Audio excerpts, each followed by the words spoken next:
we're talking about society, we're talking about families, all these things that we don't necessarily have individual control over.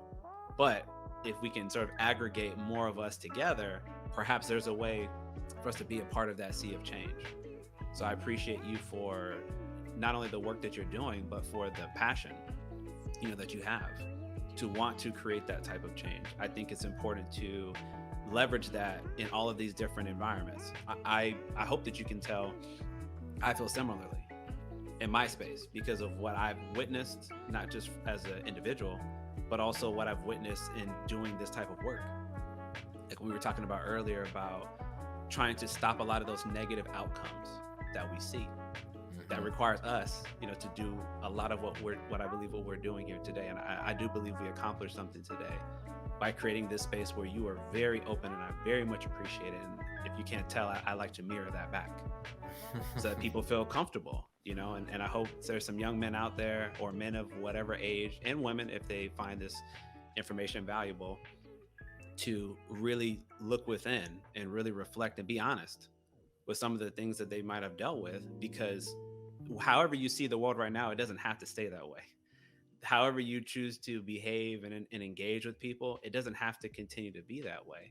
But it does require us, as you said beautifully, to do our work. Yeah. Therapy is work. Yeah. Reflection is work. Growth is work. None of it's simple, but it's beautiful when you continue through the process and you can see the change. You see, like, okay, I was here, like you said, like 5 years ago, I was here, and had I been doing some of this work, maybe some of the other things may not have happened. Yeah. But I am here today because of this last 5 years of work that I have been doing in therapy. To me, that's powerful. Yeah. Somebody out there needs to hear that this man has helped push his life forward because he's been giving himself the space to do that work. And I hope that gives more people encouragement, because, especially for Black and brown men, we are the least likely to seek out help in general. Men in general, yeah. Black and brown men especially, because there's a lot of cultural added to that make it seem like you're more weak if you choose to take assistance of any kind. And I'm here to also try to combat that as well. I don't know if there's anything you think that might need to be further emphasized when it comes to the young man and seeking out help at all.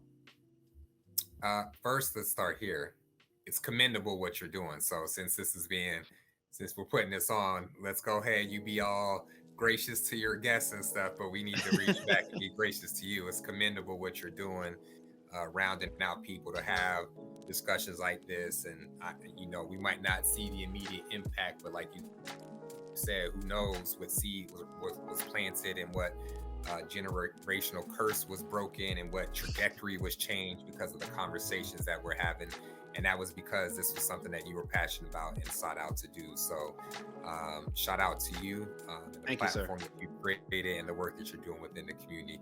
That's all I'm going to say. That is how you end the podcast, is by thanking the guests for thanking the host for all of you that are out there, because they don't have to do this. This takes work, man. There's a lot of work behind doing stuff like this and being able to hold space for these conversations and things. But you have a passion and a vision, and this is helping to support that. So I know we just met not too long ago, but I'm super proud of you, super excited about the work that you're doing. So thank you for having me on.